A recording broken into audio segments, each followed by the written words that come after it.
listening to Making Data Simple, where we make the world of data effortless, relevant, and yes, even fun.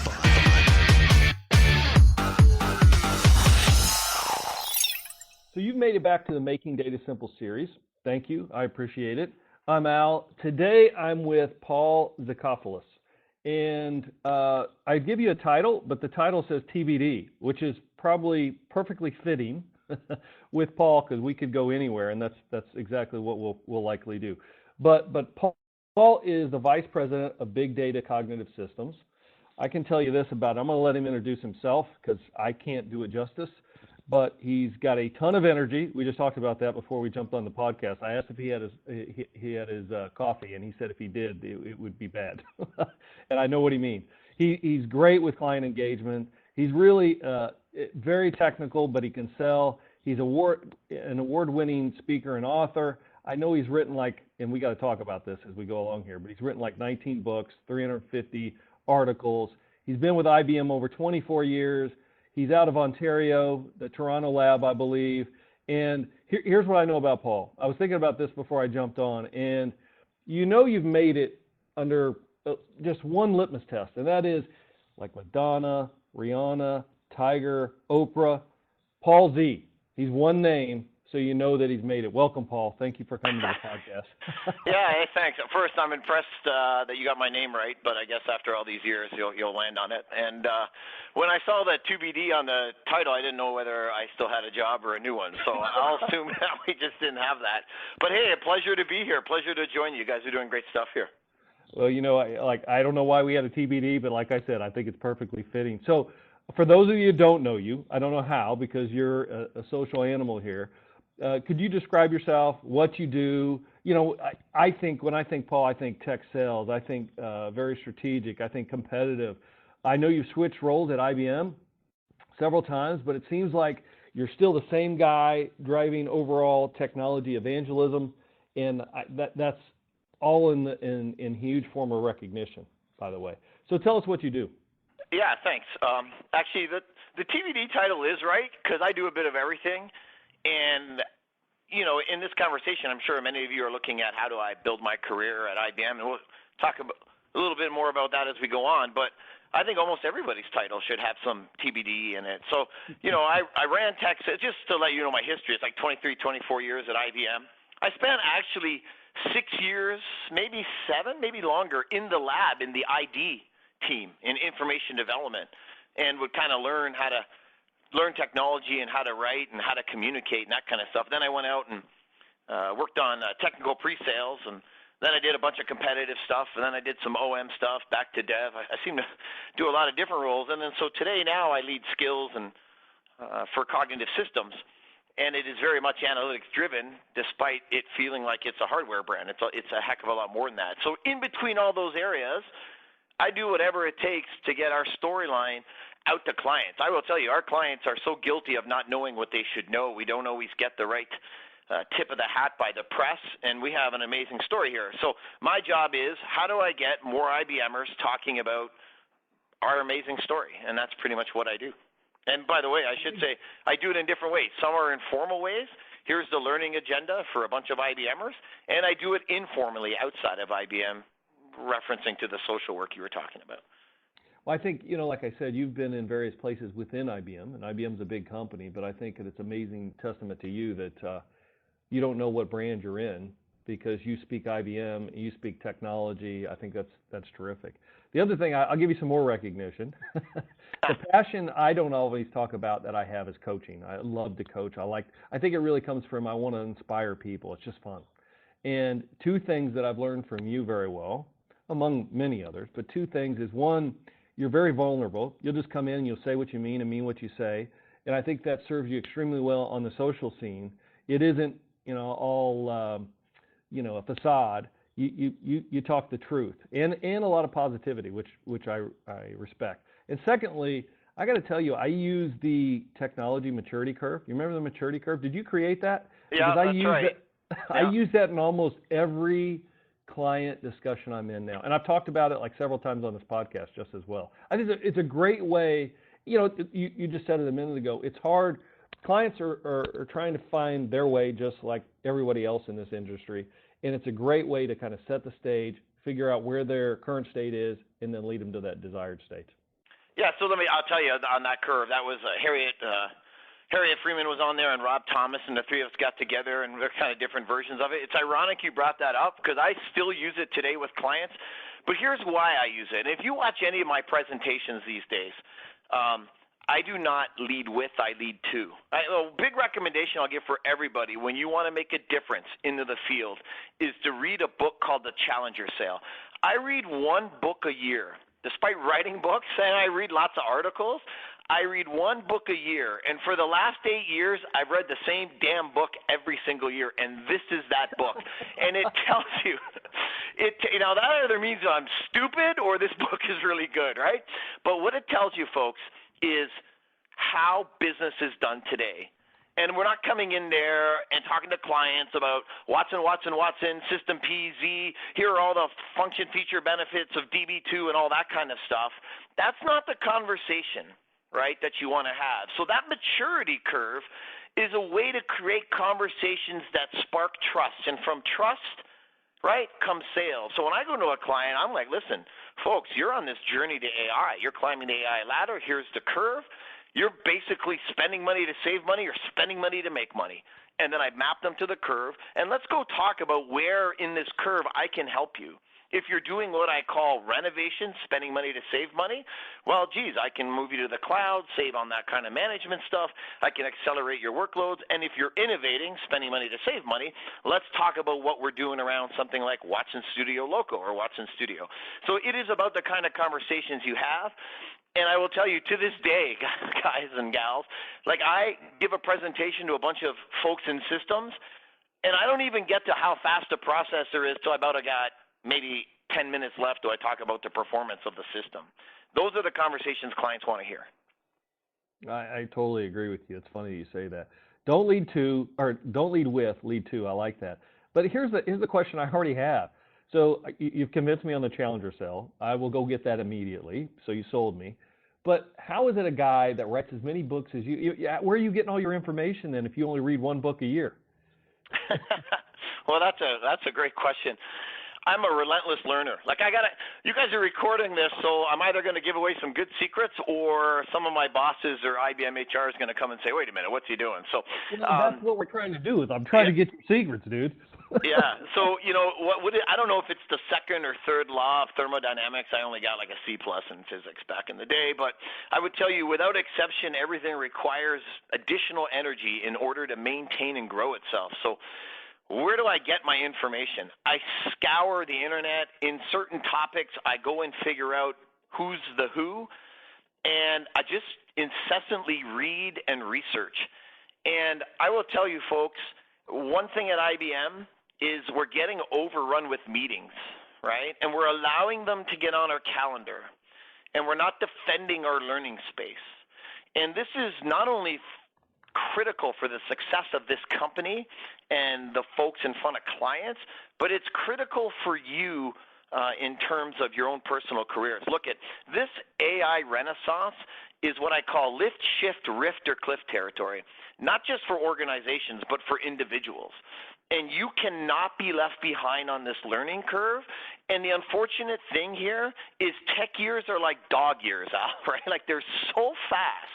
And so what do? Like if it's AI, I go and read Adam Getchie, Adrian Rosebrock is great stuff if you're trying to get an easy introduction to AI. I take some courses. I subscribe to Medium, a bunch of folks there. I follow a bunch of key IBMers. And here's the key. I reserve myself every week 10 hours for learning. Every day I try to actually block out a 2-hour block. I can't do it all the time. Sometimes I've blocked out 6 hours to catch up. But I sit there and learn. And that's where the inspiration for books and writing comes from, is I have a quest for never-ending learning. And that road path never ends, and that's where it comes from. Look, I think never-ending learning at this point in time is the survival mechanism. I mean, you cannot do that. It's funny you say that because just yesterday we had a speed mentoring here in the lab that I'm in, Leawood. And I actually did a summarization of all the hints and tips that I gave folks. And the one thing I said is exactly, similar to what you talked about. You've got to protect time. And they look at me like I'm crazy because there are so many meetings, there's so many things to do, and work will fill your day. But in the morning, I always dedicate like 2 hours of learning. Unfortunately, today, Steve, our producer, took one of those hours away from me on this podcast. I let it go. You nailed it. I'll tell you. I jumped off a call right here. There was a call, and I jumped off of it. And I said, I got more important things to do, like tell people about how to engage themselves at IBM and how to find a higher gear. Look at, you said it. Protect your calendar. Now, there's certain people who can get on my calendar whenever. Okay, we all live in that life. My boss once told me that I have to dislike 20% of my job. I'm good with that. But, I love to learn, so I'm going to love another 40% of my job, and my job is learning. It never ends. And I have seen thousands of careers, folks, and I have grown some folks out of university into published authors, some to directors, to band 10s. If I have to separate the who's always on the fast curve, who's always the bigger differentiator, the one thing I can tell you, it's not your degree, it's not what school you went to, right? It is what is your aptitude to self-learn. Those who self-learn are always ahead in this company, always ahead in the marketplace. I spent a full hour on how to do that, and people were writing things down as fast as they could, which I was, somewhat surprised with, because, I was talking about how leaders have unlimited bandwidth or seemingly unlimited bandwidth, great leaders, because it's about influence, about protecting your time. We talked about email jail. I said, look, a tip and trick that I have with that is I file all my email into like actions, read, and then maybe someday and there's learning. And I do that first. It's amazing after you do that, you only get back to the very top ones that you need to address. Otherwise, that other stuff is just, wasting your time. It's you spending your time on somebody else's problems, whether your own. And the other thing that I think you do extremely well, that I think you alluded to, is something I believe in, like job hacking. So you're right. 20% of your job you got to do that you don't like. That's for somebody else, maybe somebody even up the flagpole, whatever. But then the rest of the time you hack your job to the job that you inspire or to be, or the person you inspire to be, the job that you want to have. And I find that if you do that, it all falls in together. You're doing something that you're passionate about. You have autonomy, mastery, and purpose. You come in every day knowing what you're excited, and then it aligns with your current job. It's not like you're off in left field because you're in that job for a reason. Anyway, you do that extremely well. Well, guys, here's what I'll tell you. Passion is your pulse. And just on a personal perspective, folks, it's been 23, 24 years with IBM, and there's been way more ups and downs. And I'm keeping it real here. I'd be lying if I didn't say in 24 years did I ever think about doing my trade someplace else. It's one of the great things at IBM is we're able to get over those kinds of lulls and have way more highs. And this is an incredible place to actually grow whatever you want. It's probably one of the biggest benefits that people don't realize here coming out of school, what you're capable of. I just look at my journey. But what was core to that is I had terrific leadership that allowed me to hate 20% of my job, but define what those jobs were going to be because I kept my skills up. Right? I could create new types of jobs, and I had that support and leadership. And I'm going to tell you, if you get into a job that you hate, 10 hours is going to feel like 80. And a 70-hour job in something you love feels like 40. And I have turned down jobs outside of IBM at points that would have doubled my income. It wasn't the right job. I have turned down promotions inside IBM to the next level. People thought I was crazy, but I knew I wouldn't wake up and make it feel like a 20-hour work week when I was putting 60. So know your navigational compass and follow that, and that's a great little piece of advice I'll give you. We agree again. I mean, when people ask me why IBM, my leadership, and it all depends on leadership, I think, but they've allowed me to be an entrepreneur in a big company, like do podcasts, things like that. And, I get more exposure to different parts of the industry within IBM than I would in a startup. In fact, I had a recruiter come the other day and was really pressing hard. And then he looked at some of the stuff that I was doing, the exposure that I had, and he said, you might need to just stay where you are. I've never had anybody tell me that before, right? He said, that's pretty cool stuff that you're influencing. I said, yeah, that's why I've not made the switch as of yet. Anyway. It makes me laugh when sometimes I get into these entanglements, if you will. I know I'm not going to go into quantum theory. I'm talking about entanglements in social. When I talk with pride about some of the stuff we're doing at IBM, I'm telling you, most people have no idea just how great we are. And sometimes I'm frustrated. We can't get out of our own way, right, in certain things. I mean, it's a big company. We're like more people here than maybe the country of Iceland. So, but we do incredible stuff. You see what comes out of research. And, you know, I talk to these new hires like, oh, I want to go work for this startup or Google, and why would I work for IBM? And I'm like, because you can create your career and learn about anything in IBM. Look, I don't know if this surprises folks or not. I never even took a computer course before coming to IBM. So I look at my journey to executive, travel the world, worked in with TV show 60 Minutes, became a public speaker, a writer, an author, became technical. That was because I brought a positive energy of learning never ends, and IBM was a wonderful place for an artist to learn how to paint and sculpt. And it's a great company, and folks who are listening, it's whatever you want it to be, and I'll leave it at that. Well, you do get fired up, though, but you seem to always get fired up in a positive way. I mean, you're looking for the solution, not to why something doesn't work. It's always how you can versus why you cannot. So kudos to you. Hey, I gotta key off that last thing you said. I know you started at IBM straight out of college, like 24 years ago. You said 23, 24, whatever it is. You'd never taken a computer course, and now you've written like 20 books, articles, etc. How in the hell does that happen? So I came here with an undergrad in economics, and by the way, IBM paid for my MBA as well. Like, I mean, you just keep looking at this transformation of myself. And so here's what I'll tell you. It's 19 books. I'm actually looking for the 20th to retire from book writing, because I'm going to tell you, you don't make money writing books. I'm going to get back to that in a second. So it's not like any of those where, you know, I think I wrote One Dummy's book, which did pretty well, about 20,000 copies, but technology changed so fast. So it's not like I wrote 50 Shades of Big Data and, you know, I'm this best-selling author or something like that, right? Okay, so here's how that started, right? I come into IBM, and they're like, you're not technical enough for this job. And my first hiring boss still works at IBM today, Fred Gandolfi, go look him up. Terrific management mind, brilliant guy. He goes, you know what, Paul, listen, my bosses don't want me to hire you because you're not technical. They're looking for a degree, but I see something in you. How do you come and prove something to me? So first off is always offer to bet yourself if you believe in yourself. That's one thing I will tell you on that journey, right? So I said, I'll tell you what, let me come and work here for a couple of weeks, and I'll write something up for you, and then you tell me if it's good enough. So I worked for free for IBM for 2 weeks, and he asked me to go write a little chapter on, and I knew nothing about programming, on C pointers. So I wrote it up, and it wrote like C and C plus pointers, or C plus pointers is what I put.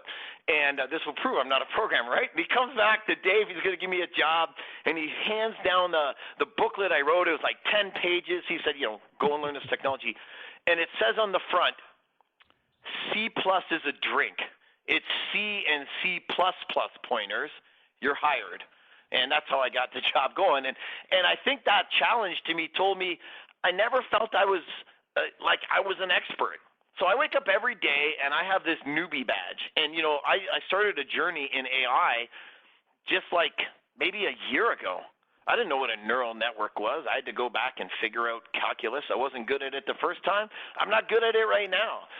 It is this incessant bit that I always feel like I'm behind, and so that makes me want to get ahead. And I will just incessantly learn. And I think that's where that came from. And when you're doing that and you've seen these epoch changes, you know, we've seen the change of cloud, I better learn about cloud. We've seen the change in Docker and container management vis-a-vis Kubernetes, I better go learn about that.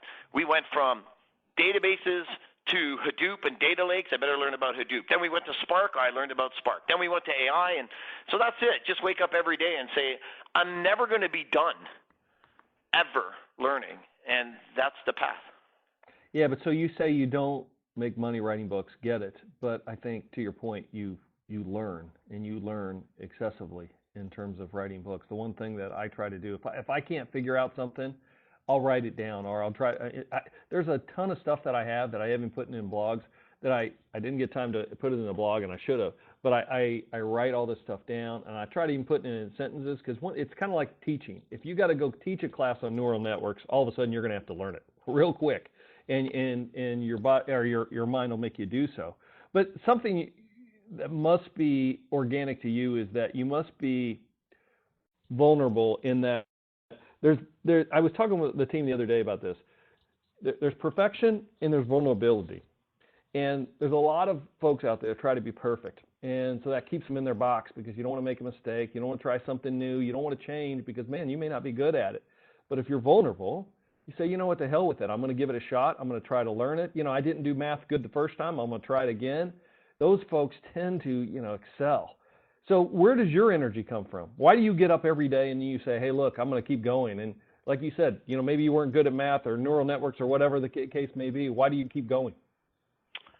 Well, here first, I'll tell you, when you go and you invest in your skills, then you'll have an air of, I'm not going to say the word confidence, you'll have an understanding of where you work. And I like to think at IBM, listen, if you walk around every day and you're like, oh my God, I got to keep my head down, I'm lucky to have a job.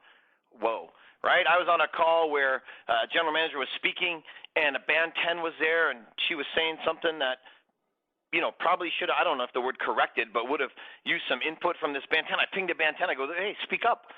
And the band 10 responds to me and says, I'm not supposed to be on this call, so I can't speak. And I'm like, well, then don't be on the call.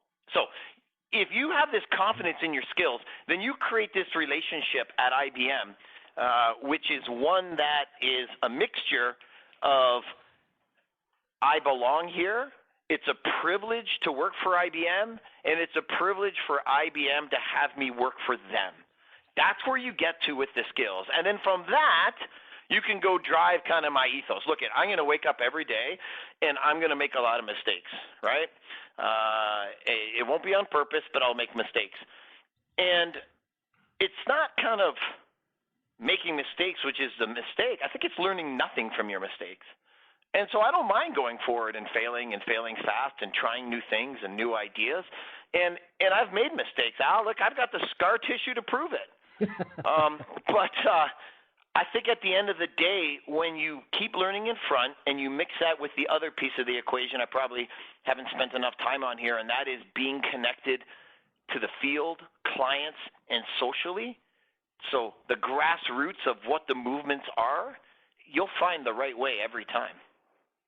So in my mind, that vulnerability leads to confidence that you mentioned. And I think people confuse. Being humble doesn't mean you can't be decisive. You can't be a very strong leader. You can't chime in when somebody is saying something that you disagree with. I mean, you've got to put yourself out there. And yeah, you can't be afraid. There can be no fear. Yeah, you know what, Al? I'll tell you, a lot of folks who don't know me or have just met me, they'll think I'm the most confident. You want to talk about vulnerability? I'm going to share something with you. They'll think I'm the most confident guy, and I'll walk around and all that stuff. A lot of the themes that I push in IBM aren't because they're my idea. They're because they're cooked up with me and 8 people on my team who surround me who are smarter than I am. And the confidence comes from knowing that I've shopped my ideas with a bunch of these people. But to this day, as a kind of recognized speaker author outside of IBM, I still sit on that, just the other day, I was getting up in front of 1,000 people, sitting in that chair, they're about to call me, and I'm saying to myself, what am I doing here? I don't belong here. Why are these people going to listen to me? I don't know enough about this. So as sure as I might look confident on the outside, I'm scared as shit on the inside, and that's what keeps you learning. Yeah, remember when I told you you're not going to ever be done the learning? I know I'm not good enough, and so I keep reading and reading. And here's the tip I'll give you. We all get butterflies, folks, with our ideas and when we're speaking. The difference between those who succeed and I guess the amateurs would be that those who succeed get those butterflies to fly in formation. And I think that's one thing to always get. You're always going to get comfortable being uncomfortable because it's going to be that way for a long time, and then just go with it and use that momentum. I've got a lot of tips here now. And so, because I do agree also that you are who you hang out with. In other words, you've got to surround yourself with people that are smarter than you. And get comfortable being uncomfortable. And the other one, what was it? The difference is getting butterflies to fly in formation. Love it. Yeah, we're all going to get nervous, folks. We're all going to doubt ourselves. I had this conversation with Rob Thomas, right? And I was like, Rob, you're so confident. And he's like, Paul, I'm always learning. I'm always reading. I'm always writing. And so a lot of the things I'm sharing with you are what I've seen from people who inspire me. Picciano, Rob Tommy, those, Elise Passarelli, all three of those share the same ethos I've just described. And I think that's the other neat thing. In my 23 years, one of the most rewarding things, if people ask me, what's the most rewarding thing at IBM? Was it getting that TV time, becoming a speaker and an author? Was it being an executive traveling the world? I said, you know what it was? It was meeting new young talent or folks in the organization and growing them. These people got to write books. These people got to move on. That was my passion, and sharing this type of information with them to help them. And I learned that from the folks I just described, from Elise, from Bob, from Rob, and they just have this tremendous DNA in their ethos that myself as a leader can get as osmosis. And Al, I see you do it as well, and then go and spread it for others, right? And that's true leadership. So a lot of what I'm telling you comes from those folks. I got to give them credit. No, for those listeners, those are some of the executives here at IBM, and that comes back to coaching to inspire. Hey, let me pivot just a bit here. I'll come back to some of the topics that we just discussed, but you're obviously thinking a lot about big data. That's, I spend a lot of my time. I mean, it's to me, it's all about the data, but you've also, I've seen you do some pitches around the Internet of Things and where we're headed. And the interesting thing to me is, I was just looking at this the other day, and I may get the statistics wrong, but I think in 2017, IoT devices increased to, like 31%, something like that, 8 billion that year. I think the estimate for 2020 is 30 billion devices and a value of like $7 trillion. It's my estimation, we're doing a lot of things with machine learning. We're doing a lot of things with AI. But to me, the next space, and I thought I heard you say this, so I want to get your comments. Man, we still got a lot of work to do in IoT, and that's going to change the world here coming up. You see it the same way? Yeah, listen, it's not just IoT that will change it. IoT, incorporation of weather, chatbots, and blockchain. But I'll talk about IoT for a moment, and because it really lends to this problem that businesses have, right? So first off, let's just define IoT. We live in a world where everyone can talk to everyone using social networks and emails and chats, and what IoT is this world today where everything talks to everything. And when you look at kind of these emerging tech trends like blockchain, which will disrupt trust and do for trust what the internet did for search, you're going to see brand new kinds of businesses. So you'll hear about these things called DAOs, distributed autonomous organizations. They will be smart contracts implemented on the blockchain, and their sellers will be IoT sensors, right? There'll be an IoT sensor on a production line or on an outhouse, right, or in a bathroom to order supplies from a supply chain company. And you can see this kind of new digital economy emerging again. And so when you tell me, what are we doing in the analytics stuff, I look at my journey in analytics. I had 23 years in analytics pretty much. And when I first started writing my books, I talked about finding the needle in the haystack, okay? And so I'd write all about that. That's their classic. And then I wrote this book called Hadoop for Dummies, which is all about data lakes and big data. And looking back on that book, so did we really think as a society that we would find more needles by adding more hay, right? And so today, folks are going to be, with IoT, stuck with finding needles in stacks of needles. And that's why AI is going to matter.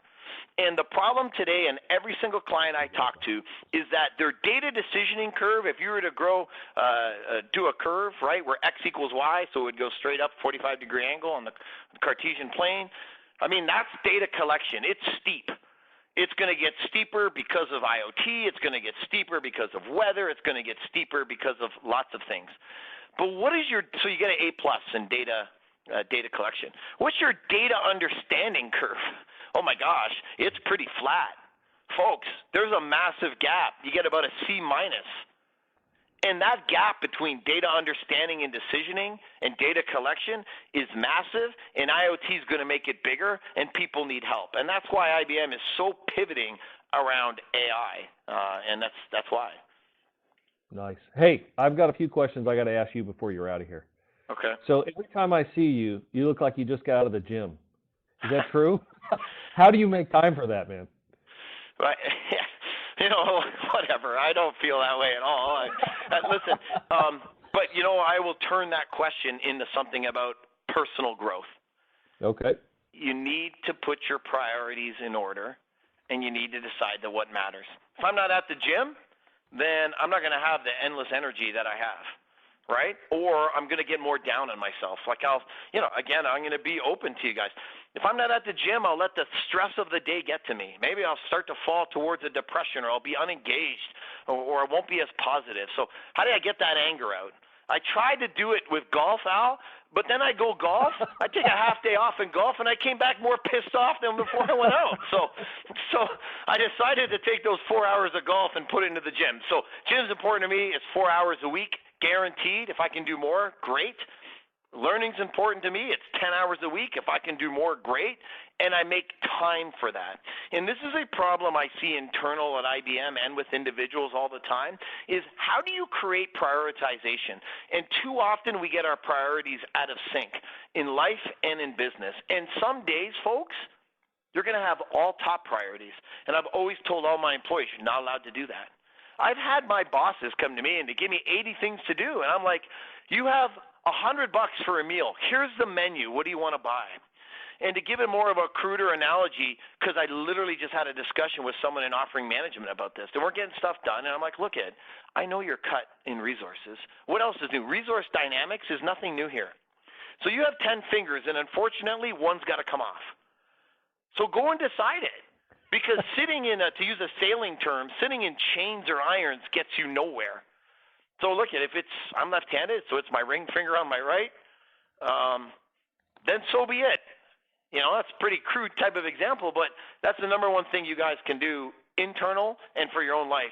Get your priorities with supreme clarity and understand sometimes important stuff isn't going to get done. Oh, man, this is great, man. I like the vulnerability. Again, this is fantastic. But let me ask you this. You say 10 hours of studying. Got it. That's about 25% of your week, not counting weekends. Some of that's personal, just so you know. But it was fair to say a lot of that should be done at work as well. Yeah, no, I think it's part of the day. It's part of your job, right? But what does your day look like then? Tell me what the Paul Z day looks like. All right. Today, I started work at 6. I got up and I cleared out my email. So I'm pretty clean on my email. We all have our different algorithms or strategies. Unfortunately, some of them work, some of them don't. I have a couple of my guys who used to work for me, and some still do, who treat their inbox and notes like a data lake, right? It's kind of like I look at it, total number of documents, 50,000. I go, what the hell? So I don't know how they do that. That makes no sense to me. Yeah, but anyway, teacher. So I've literally gotten, my entire org, we transformed into Slack. We reduced our email by 35%. You know, how many times you get an email that says, reply all by 80 people, and it says a discussion, everyone's on it, or why do I got to get 10 changes to a calendar invite that tells me you added Paul Zikopolous to the meeting? And so one is my day starts out nice like this because as a leader, I put time into saying it's unacceptable for us to operate the way we operated 10 years ago. Right? Here's another HR thing I get in trouble for. You remember when Zoom is the rage, right? And now we're in WebEx and everybody's kind of on the videos, and I like that. It brings us together. But new ways to work isn't leveraging the webcam on my laptop from 10 years ago so I can see you. It's kind of new. New way to work is Slack. I love the transformation that went on under Rob's organization into Slack. So because I put that effort in, my day goes a little different. I wake up and I'll spend about half hour on email. Clean it all up. That's all I need to do. I keep on top of my email. That's important to me. I delete what's not important. Al, you had mentioned your filing algorithm, same kind of thing. And then I'll put an hour right then in that morning when it's kind of quiet into reading or building some content. Then I got on a call today, a corporate call, and it was wasting my time, so I got off that call, to be honest. It was just, dude, it was like 30 people. And on the call, you have the wherewithal to get off. That's the difference between you and other people. Exactly. Yeah, you are not allowed, and this got nothing to do with me being a VP. I'm going to tell you that right now. Like I said, there's people who can get on my calendar all the time. I go on calls I don't like. But by and large, you are not allowed to waste my time. My time is precious, not because I'm a VP, but because I know what I can do with that time, build a demo and connect with clients. So I did some learning, got off there, got on with you guys for a call. I'll get off this, check my email, and then I'm going to go and start to build a demo for the field. Because in the last presentation I did, I had an algorithm go in and look at, I was thinking about 500 pictures of FIFA soccer players and then group them. And it did such a good job that if you're familiar with Cristiano Ronaldo, when they made that bust of him, it looked nothing like him, the statue. It doesn't even put him in that statue. And people are like, oh, we'd love to do that demo. So I'm going to write up how everyone else can do it so they can activate them. Fantastic, man. I got one more question for you, and then I'm going to let you go. What are you most proud of? Like career-wise? Well, you can say whatever you want. Career-wise, I'm proud of my daughter. I'm most proud of my daughter, and here's why. And then I'm going to tell you a career one, right? And, okay. You know, I'm a hyper-personal guy. What you see is what you get. Look, my daughter's on a brand-new horse. She had won the B provincial championships in Ontario, Canada, in horseback riding. And then she had a really bad year. She went from the penthouse to the outhouse, 0 to 0, right? And then she got this new horse, and it's an ex-RSCMP horse. It's a massive horse. My kid's 13. She's riding this huge, huge horse. His name's Einstein. And when you're in the horse game, the horses have a name, but they also have a show name. The show name is Better Than a Boyfriend, which anyone who has daughters could appreciate. That's the greatest name ever, right? And in one of her competitions, that horse caught a hoof, wiped out, and fell on her from the waist down, 2,000 pounds. And I didn't want her competing for the rest of the year. That kid, and she'd been having a shitty year, by the way, right? She hasn't won anything all year. She's getting to know the horse. The next competition was 2 weeks later. She got on that horse. She showed up, and she won the whole qualifying event. Awesome. She didn't make it to finals this year, but she won that event. And some man came over to me and said, your daughter's either the bravest person I've ever met or she's batshit crazy. So that was my proud moment of the year. That's like the best thing to say, right? Yeah, that's right. It's like it was the proud, because I didn't want her, and there's a life lesson in this when you believe in yourself. I did not want her competing because of her safety. I was scared for her, and it was her accident. And she basically came back to me and said, forget you, Dad. You don't stop me in the way of what I go to achieve. So I was proud of that, and there's a life lesson for everyone here. Ginny Rometty even says it. Don't let someone else define you. And you know what, folks? That may happen at IBM. Some manager, I've had it, didn't think I was all that special, but I thought I could be special, and it just made me work harder. So don't let that define you. And then most proud at IBM is, honestly, the opportunity. And the saddest part of that is I bet you not every single employee wakes up every day and says to themselves, in this company, I have the most incredible opportunity in the world if I want to be a learner and an influencer. Whether I go into analytics, I want to be a security expert, whatever it is I want to be. And that's what I'm most proud of this company is and I mentioned it earlier, their inclusivity, our what we're doing around our ethics and how we believe we can change the world and outcomes, especially in healthcare. And personally, the opportunity. I'm really proud of the opportunity IBM provides every employee. But you have to want to take it, and you have to want to define yourself as a person that followed the opportunities in front of you. And that does not mean there won't be friction. It doesn't mean that some managers aren't good. We've got good and bad ones who create opaqueness so you can't see that opportunity, but know that it's here, and I'm proud at IBM because it's here. Nicely done, man. And I have to tell you, I hear what you're saying on the kids, and I try to really, I don't want to say promote, what's the word I'm looking for, but really push, that it's okay to fail. I had one of my oldest daughter one time, the one that, they've all done things like this. but she went to her piano recital. I mean, like 300 people, and she forgot her music. 300 people. The easiest thing for her to do is to sit there and say, to hell with it. I forgot my music, I'm out today. She went up there and tried another song that she never played, and she didn't do it well. I mean, clearly didn't do it well. People are probably out there going, what the heck? Is this girl practice or what? But she went up there and did it anyway. And how old is his daughter? When she did that, she was probably 12, 13, 14 maybe. Anyone find it incredible that as adults we're being inspired and learning stuff when we're 12 and 13 of the way we should operate?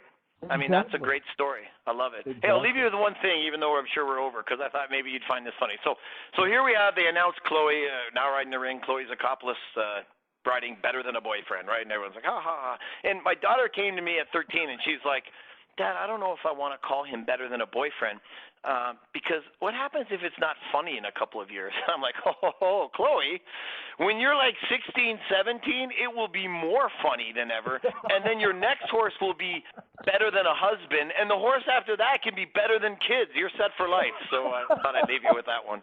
Hey, you are freaking terrific. I got to tell you, you have helped. My Twitter is going to be perfect now. Now listen to this. This is what I got from this, and this is what I'm going to end with. But you don't lead with, you lead to. Passion is your pulse. Always offer to bet yourself. Always be a newbie. I added a couple here. Vulnerability leads to confidence. Being humble doesn't mean you have to be. You can't be decisive. You are who you hang out with. Get comfortable being uncomfortable. Get butterflies to fly in formation. 25% of your time should be for education. If you're not paying for it, you're being sold. Leadership equals influence. Fish rots from the head. Be 2 or 3 chapters ahead. Wait, how do you say this? Be 2 or 3 chapters ahead of the world. You don't need to be at the end of the book. I know there's another one out there that you often say is start by aiming for a 1% improvement. Yep. Get your priorities in order. What matters? Sitting in chains or irons gets you nowhere, and you're not allowed to waste my time. Oh, there's one more. Yeah, don't let someone else define you. Eleanor Roosevelt, I think, had a great quote, and I'm gonna mess it up here. But the one I always like, and I always tell my kids is, no one can make you feel bad unless you let them, unless you give them permission. Dude, it's such an awesome quote. Look, I know we're over time. I got another talk we can do if you don't get too many thumbs down to this one. I want to talk to you about how to put the 5 things in order to grow your career. I'll tell you what those 5 pieces are. They apply whether you're a newbie, an executive, or whether you're 13 years old. But don't let people define you. Very personal, folks. I have had managers who thought I wasn't special here. Right? To some people, I'm a mountain. To other people, I'm a pothole. And it got to me sometimes. It made me sad. And I thought, was I better? Was I this? Was I that? Some of the biggest accomplishments in my entire life were because someone didn't think of me very highly. One person told me I wasn't a very good writer. And I was like, you know what? I'm going to go write these books. I was inspired to write books because of one ignorant manager's comment. Right? I was inspired to become a speaker because I was doing all these speaking engagements, and I told someone, oh, yeah, I do a lot of public speaking. They're like, you don't do public speaking. Come on, you present for IBM. So I became a professional public speaker outside of IBM. Go get inspired by what you can do. We gave you some tools and tips in here how to build your personal careers. But the number one overarching thing is, we got great managers at IBM, some bad ones. Don't let anyone, I don't care whether it's work or not, don't let them define you. You will know who you are, and I'll leave it at that. Paul Z, everyone, you're amazing, man. Thank you. Hey, so much. I love you too, Al. It was great. It was a good conversation. I appreciate it. We will have you back. This is fantastic. Look, I need to, I always talking about an accountability partner. I need to hook up with you even more often because with our energy, we're either going to implode or we're going to kill the world. Let's do it, bro. And if you can use some of your IoT sensors, try to get rid of this snowstorm that's coming down in Toronto right now. I already got it here in Kansas City. I'll try to get it for you. All right. Take care. See you guys. Bye. Bye-bye.